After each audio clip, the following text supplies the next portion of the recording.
Kakinada rural మండల ప్రజా పరిషత్ కార్యాలయంలోని నందమూరి తారక రామారావు సమావేశ మందిరంలో రాష్ట్ర గృహ నిర్మాణ శాఖ ఆధ్వర్యంలో మన ఇల్లు మన గౌరవం కార్యక్రమం నిర్వహించారు. ఈ కార్యక్రమంలో కాకినాడ రూరల్ నియోజకవర్గ శాసనసభ్యులు పంతం నానాజీ ముఖ్య అతిథిగా పాల్గొన్నారు. ఈ సందర్భంగా ఎమ్మెల్యే పంతం నానాజీ మాట్లాడుతూ ప్రతి మనిషి కల సొంత ఇల్లు నిర్మించుకోవడం, మన ఇల్లు మన గౌరవం ద్వారా గృహ లబ్ధిదారుల అవగాహన కార్యక్రమాన్ని ఏర్పాటు చేసిన సంబంధిత శాఖల వారికి ఎమ్మెల్యే పంతం నానాజీ అభినందనలు తెలిపారు. లబ్ధిదారులు ప్రతి ఒక్కరూ ఈ అవకాశాన్ని ఉపయోగించుకుని ఇంటిని నిర్మించుకుని సొంతింటి కలను నిజం చేసుకోవాలని కోరారు. కూటమి నాయకులు ప్రతి ఒక్కరూ ఈ కార్యక్రమంలో చొరవ తీసుకుని ప్రజలకు అవగాహన కల్పించి నూతన లబ్ధిదారులకు ఇళ్ల నిర్మాణానికి తోడ్పడాలని విజ్ఞప్తి చేశారు. 2025 సంవత్సరం నాటికి 1,50,000 ఇండ్ల నిర్మాణానికి రాష్ట్ర ఎన్డీఏ ప్రభుత్వం ప్రతిపాదనలు చేసిందని తెలిపారు. ఈ కార్యక్రమంలో మండల పరిషత్ ఇన్ఛార్జ్ అధ్యక్షులు బందిలి విరీష, మండల special officer SC corporation ED Satyavathi, మండల housing AE Nagabhushanam, Janasena, TDP, BJP పార్టీల నాయకులు, కార్యకర్తలు, జన సైనికులు, వీర మహిళలు తదితరులు పాల్గొన్నారు. కొన్ని చోట్ల లేఅవుట్ చూసి రావడం జరిగింది. పేరుకి లేఅవుట్ వేశారు కానీ రోడ్లు లేవు, ఇల్లులు కట్టుకున్నారు. తిమ్మాపురం అనే గ్రామంలో ఎవరికో మనం ఒకసారి వెళ్ళేది చూడాలి. అయితే అది ఎలా ఉందంటే మన వెంకటాపురం దాటిన తర్వాత పెద్ద రోడ్డు నుంచి వాళ్ళ ఇంటికి వెళ్ళాలంటే వెళ్తాడో వెళ్ళదు చెప్పలేం.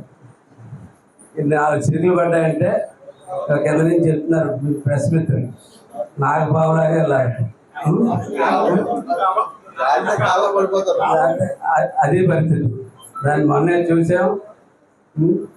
2 కోట్ల చిల్లర పెట్టి దానికి ఎస్పెషల్ చేసి దానికి రోడ్డు ఒకటి పెట్టడం జరిగింది. దాన్ని అప్రూవల్కి రేపు కంపల్సరీ అప్రూవల్కి తీసుకెళ్తా ఉన్నాం. ఎందుకంటే ఇల్లులు అక్కడైతే బాగానే లేసే ఇల్లులు బాగా ఎక్కువ ఇల్లు అయితే లబ్ధిదారులు చాలామంది నివాసాలకు కూడా వచ్చారు. కాబట్టి అలాంటి చోటకి అవసరం కాబట్టి దాని ముందు ఫస్ట్ ప్రయారిటీలో దాన్ని పెట్టడం జరుగుతుంది. ప్రోటోకాల్ ప్రకారంగా మన సర్పంచ్ గారు, ఎంపీసీ గారు కానీ, జడ్పీసీ గారు కానీ, అంటే ప్రోటోకాల్ ప్రకారంగా అందరికీ నమస్కారం అండి. ముందుగా గౌరవ ముఖ్యమంత్రి వారి యొక్క ఆదేశాల మేరకు, అదేవిధంగా గృహ నిర్మాణ శాఖ మంత్రుల యొక్క ఆదేశాల మేరకు, ప్రభుత్వం ఇచ్చిన ఉత్తర్వుల మేరకు ఈరోజు మనం మన ఇల్లు మన గౌరవం అనే కార్యక్రమానికి నిర్వహించుకుంటున్నాము. ఆ కార్యక్రమానికి ముఖ్య అతిథిగా చేసిన పెద్దలు, పూజ్యులు, శాసనసభ్యులు మరియు గౌరవనీయులైన